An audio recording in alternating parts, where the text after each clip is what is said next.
So, knowing what goes on underneath us when we ride is important for a lot of reasons. I always tell my students that learning this stuff is one of the easiest ways to develop their sense of feel, and I think you're going to find that too.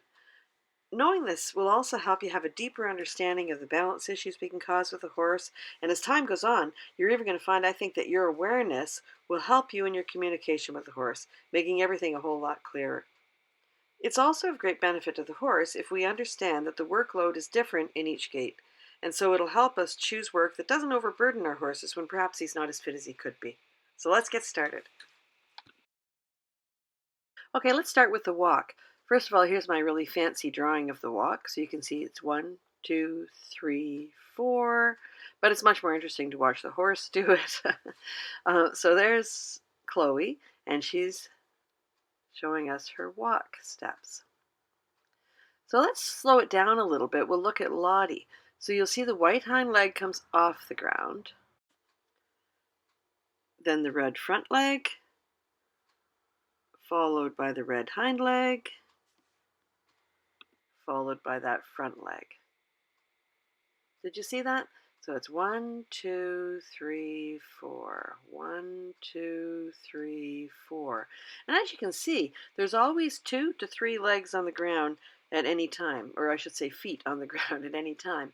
And this is a great gait to start a horse back from being laid off for a while. If a horse isn't very fit, it's a great gait to use because the horse doesn't jump around. He's not leaving the ground and landing again as he does in the trot, which we'll see in a minute. So this is a super gait to use always for warming up, letting the synovial fluid kind of get moving around in the horse's joints. But it's also great work for a horse that maybe isn't very fit or is just coming back to work.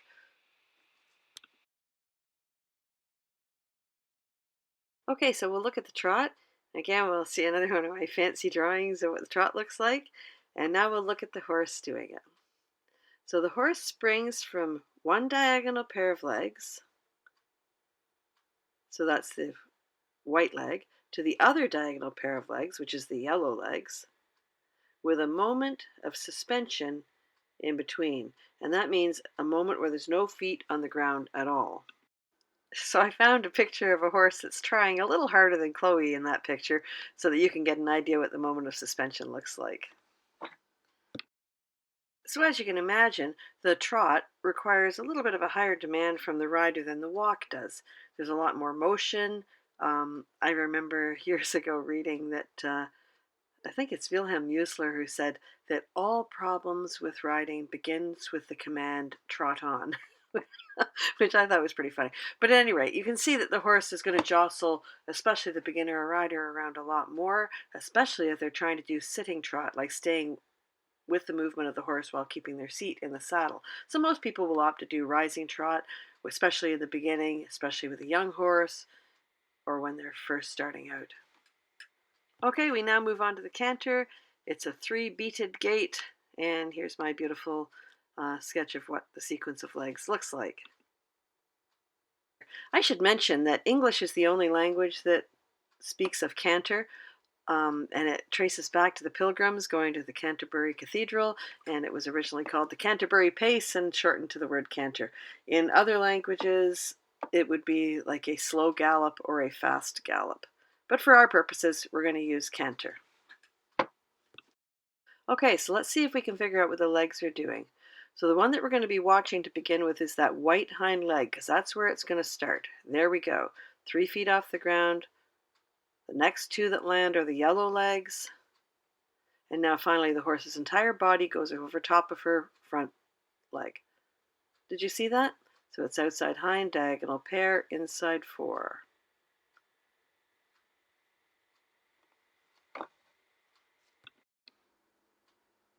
So this is the gait of flight, right? If you're watching a horse and something scares him, like really startles him, he's not going to trot away from something. He's going to canter or gallop away from it, or lope, if that's the word you prefer to use. But be that as it may, there's always an inherent tension in the canter, or at least I should say that there always can be, because it is the gait of flight. I mention that just because it's something to be aware of in your training and understand how the horse is, again, viewing the world, right? You're asking him to cover ground and a gait that he would use to run away from things. And so you just want to make sure that it's always nice and calm and you're aware of that. Of course, it should be noted that sometimes galloping or cantering is just a result of exuberance. It doesn't always have to involve fear. For example, with this horse, it's just a sign that he's feeling pretty good. Horses love to move, which is why it's so important for them to get a chance to do it at liberty. Okay, now we'll look at the gallop, remembering again that English is the only language that distinguishes between the slow gallop, which is the canter, and the fast gallop, which is what we're going to look at now. The sequence of legs, as you can see here, but it's not an even beat, like it's not 1, 2, 3, 4. It's more 1, 2, 3, 4, 1, 2, 3, 4. Okay, so we'll look at this guy.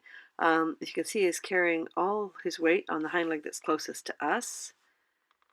And then he steps down with that white hind leg. It's kind of hard to catch all this because it happens so fast.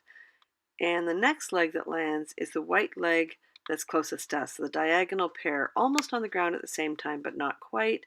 And then finally, the horse lands with the leg that's closest to the rail, and his entire body crosses over, and then he springs through the air. And these guys, they cover about, well, a little bit more than 20 feet per stride, actually. And perhaps a master at knowing how to stretch out his stride was the great Secretariat.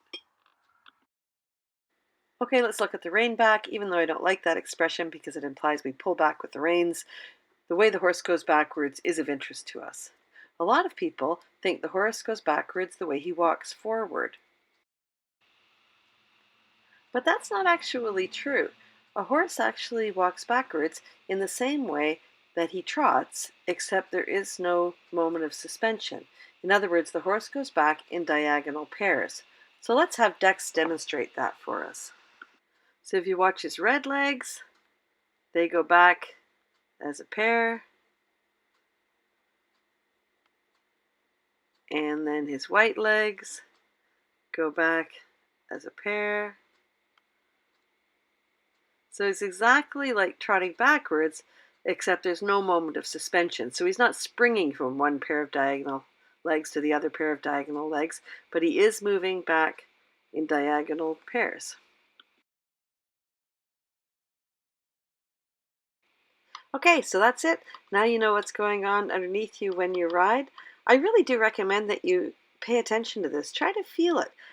Maybe have someone on the ground who can tell you what's going on whilst you're feeling it, while you're sitting there. It really does make a difference. And eventually, as time goes on, it'll really give you an opportunity to really refine your communication with the horse because you're going to know where his legs are and whether his leg is available for the very next thing that you're asking him to do. Anyway, thanks so much for watching. I hope this helped. Talk to you soon.